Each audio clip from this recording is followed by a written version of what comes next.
Hi everyone, I'm Bart Moore.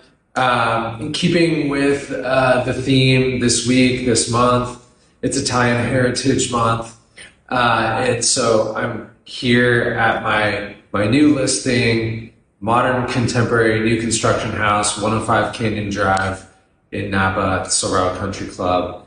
And you might be thinking, modern contemporary new construction house, what does that have to do with Italian heritage? It's actually interesting. A lot of newer modern contemporary homes, a lot of homes in general, use a lot of Italian design, a lot of Italian building materials that have been used in construction for hundreds, even thousands of years. And the one that probably comes to mind first for myself and probably you is Italian marble. We see it everywhere. We see it in all types of houses, from entry-level houses to large luxury homes like this one. Then the other one is probably Venetian plaster. I get the question all the time: is Venetian plaster actually Italian? Yes, it is actually.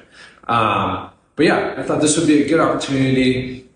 Because this particular house has 3 types of Italian marble, and it also has Venetian plaster. So I thought we could look at the different types of Italian marble, the differences, when to use one over the other, and things like that. But first of all, come follow me here. This is Calacatta marble, Calacatta. This marble, you can recognize it from the very bright white background, but also the sort of thick, dramatic veining, and that usually comes in gold, grays, black. It's a statement piece. This marble is used usually in luxury spaces where you want to make a big, bold statement, and I think they achieve that here. If you look back this way, this is the Venetian plaster that I was talking about. Venetian plaster, it's been around, again, hundreds of years. It's actually been around since the Roman times, so thousands of years. It's a combination of lime putty and marble dust. And it's called Venetian plaster because that's really during the Renaissance times. That's when this sort of building material was very in demand, very popular, and came about. And it's because in Venice, we all know about the canals. It's kind of a marshy area. It's damp. Well, this Venetian plaster is one of the few building materials that actually would hold up to that environment. It's extremely durable, and it's also breathable. So it's it does well if it gets wet. It's not going to stay wet. It's not going to grow mold and kind of those sort of things. So it worked really well. And then there's actually the fireplace over here. Another statement piece in this house is also Venetian plaster. And some of the other characteristics of Venetian plaster are that it's really smooth texture, the richness of color, and also the way that it reflects light. It really draws people's eyes to spaces that are using the Venetian plaster. And it's really versatile. You can use it in a lot of different types of homes because you can have all sorts of colors, textures, etc. So it kind of works anywhere from a Mediterranean style house or a very traditional house to something like this house, which is super modern, super contemporary. Next, we're going to go check out the primary suite and the primary bathroom, and we're going to look at the Dolomite Marble. So follow me. So we're here in the primary suite. Beautiful bedroom, obviously a great view, but what we're really here to see is the bathroom, the ensuite bath, because it's a great example of Dolomite marble. So a more less known marble probably than Calacatta or a Carrara Marble. Dolomite marble is from the Dolomites, from the northern part of Italy, what most people know as the Italian Alps. And if you come in here, you can get a better look at it. I love this bathroom. This is probably one of my favorite bathrooms in Napa. It's very soothing. It's very spa-like. It reminds me of just like the highest end spa that you could possibly imagine.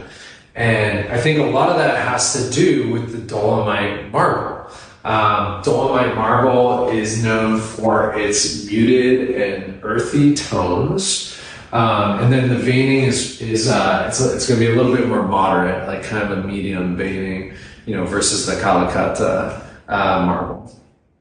And those kind of muted, earthy tones create that feeling of relaxation, right? You're not trying to create a big, bold statement. You're not trying to be distracting. You're actually trying to make everything be a lot more relaxing, a lot more spa-like, a lot more. It's subtle. It's a subtle beauty. And the other great thing about Dolomite marble is it's super durable. It's probably one of the more durable marbles that you can find. So it's really good in high traffic areas like a bathroom. I think Dolomite marble is just working perfectly in here. I'm feeling super relaxed. But next, let's go check out the Carrara marble in the pool bath, the hallway bath. Follow me.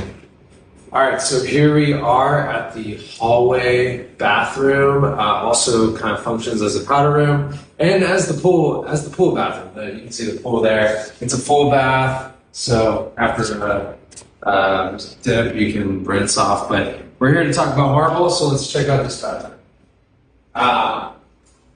This bathroom features Carrara marble. Now, Carrara marble, that's probably the most famous marble. I mean, the odds are that you've probably heard of it, seen it, etc. It's from the Carrara region of Tuscany. Calacatta, also from the Carrara region of Tuscany. Calacatta is a little more rare, but why is Carrara marble so popular? And you can see it here on the floors and on the walls there. Most likely because it's the most versatile. You've got the white background, and you've got very fine, thin veining, usually like black or gray. It's timeless. It's elegant.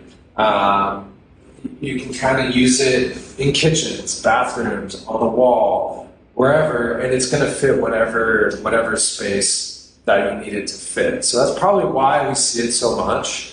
Is its versatility. So I would say the three differences really between these marbles are going to be the Calacatta.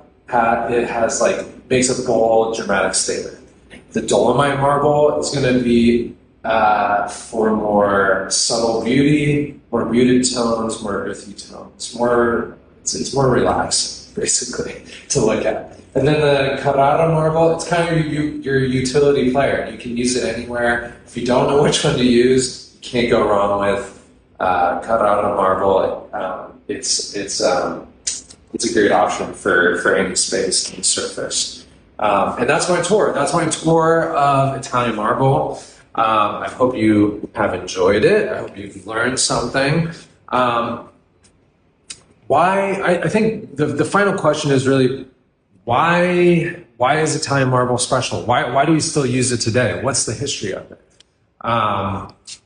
And I think it's a really good question. Like I said, it's been around for a long time. It's been around since the ancient Roman days, 2,000 years. And it's proven to be a really high quality material, very durable. And it's a symbol of excellence. It's a symbol of luxury. It's a symbol of craftsmanship. The quarries that this marble comes from have been around forever. And the craftsmen that polish the marble, prepare the marble, they've been doing that. They've been passing these techniques down for generations and generations. So the craftsmanship is just a super elevated level. The other reason I think is the porosity and the density.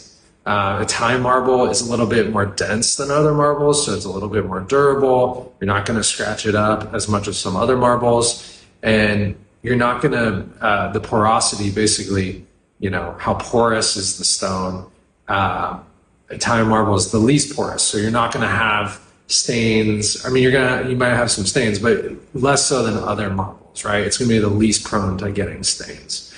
And then I think it's the aesthetic value, right? There's so many different types of veining, colors, types of Italian marble in terms of durability or less durability or softness or hardness.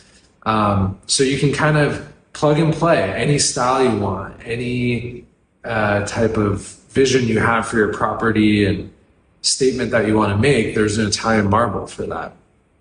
And then you're associated with some of the greatest works of art, some of the greatest buildings that in human history, right? So I think having that association elevates any house, any space. You know, the famous buildings that have used marble, you know, anything from the Pantheon to St. Peter's Basilica, and then, you know, Michelangelo's statues and more, right?